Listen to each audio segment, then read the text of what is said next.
What's going on, fellow gamblers? Welcome back to Straight Betting. Today is Friday, November 7th. I got three best bets for today. Honestly, guys, got a lot of unders going on today, so a little bit of hating going on. So make sure to stay to the end for all of those plays. And guys, if you could do me a favor, if you do enjoy this type of content, before we get into the recap of yesterday and the plays for today, make sure to drop a like, sub the channel. It goes a long way to helping me on my goals. All right, guys. So recap of yesterday had two plays, one unofficial plays.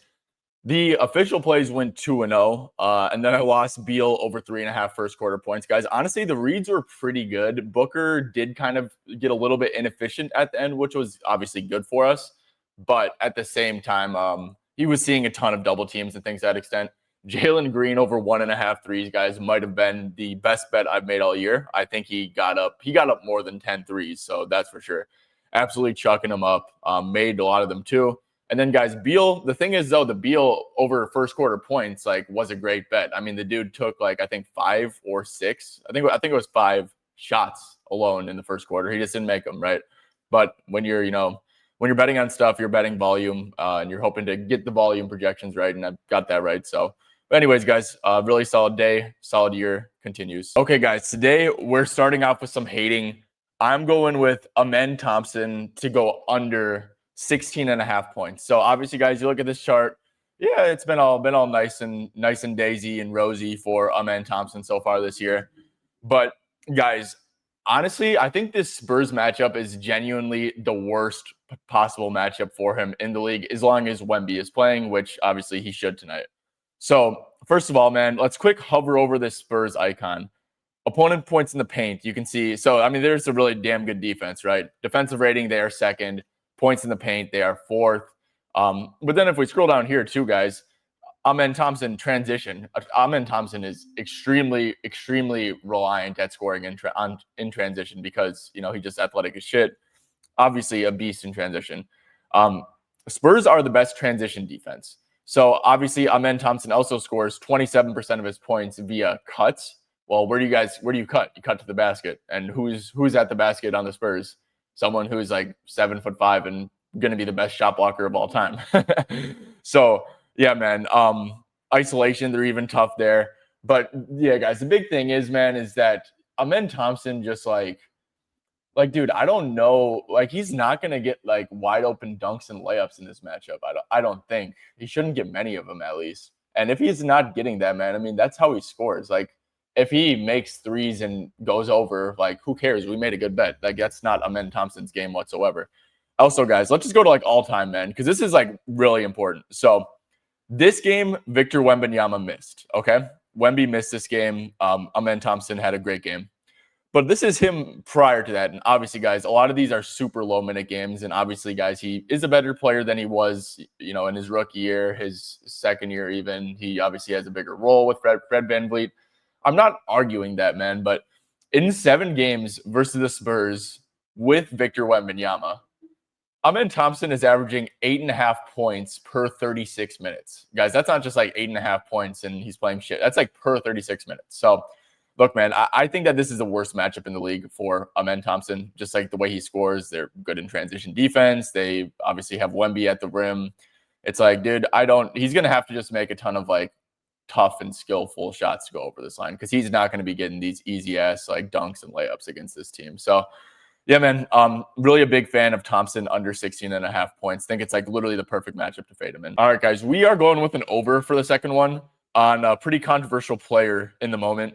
But I think it's a really good spot. I'm going with Ja Morant. I played this at over 22.5 points. It's probably going to be 23.5 in most spots by the time you watch this, just because I do have a ton of professional sports bettors in my Discord, which I found out pretty recently, who do this shit for a living and are tailing my picks and nuking the line. So, yeah, found that out recently. But anyways, guys, Ja Morant, it's been rough for him. It's definitely been rough. But with that being said, man, this dude is shooting literally – he's literally has a 49% true shooting percentage on the season. He's shooting 13% from deep. He's clearly in a good buy spot. And even with that being said, he's averaging 20 points on 30 minutes on the dot. If you look at his last 2 games, actually, since he got suspended, because I know he was one of the reasons why he was frustrated was because he was playing such shitty minutes, such low minutes and stuff. But 35 minutes since then, 34 minutes since then, and that game was like ended up kind of being a blowout loss a little bit. Now you got like a 4.5 point spread. Memphis is at home. I think he's probably around like 33, 34, 36 minutes or so. And per 33 minutes, like he's averaging 21.9 points. Like I said, despite his terrible shooting splits. But guys, if we scroll down here and look at Props Madness, this is absolutely beautiful. Let's look at this Dallas defense, man. So they are absolutely selling out to limit the 3-point line. So they allow the fewest points per game to spot up. Good thing, literally only 8% of Ja's points come from spot up. I mean, that's the lowest on the Grizzlies by a wide margin. They're allowing a lot of stuff to pick and roll handlers, which obviously Ja, that's 34% of his points.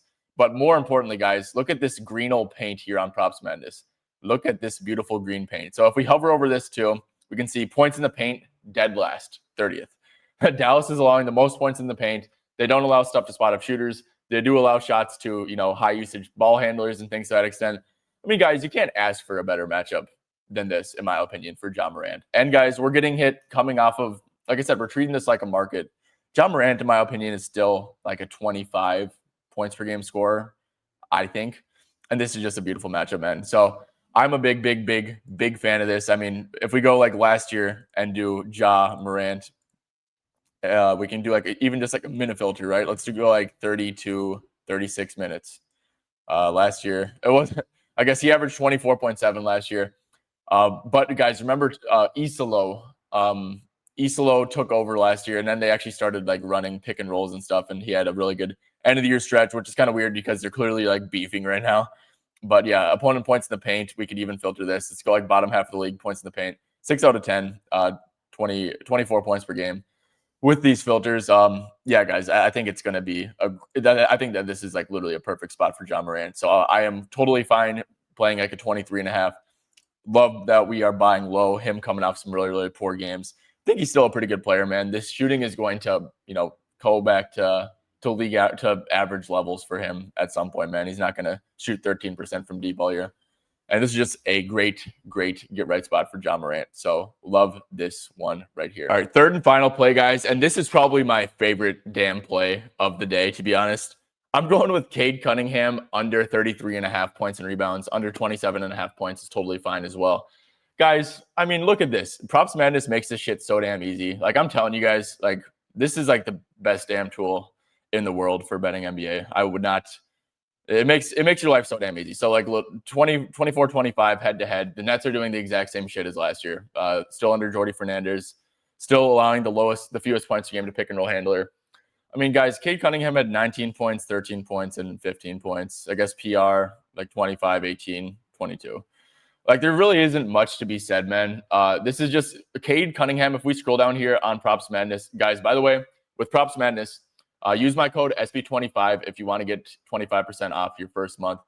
Like, just genuinely, man, I don't even know. This product like did absolutely change like who I am as a bettor, because it just makes everything so easy.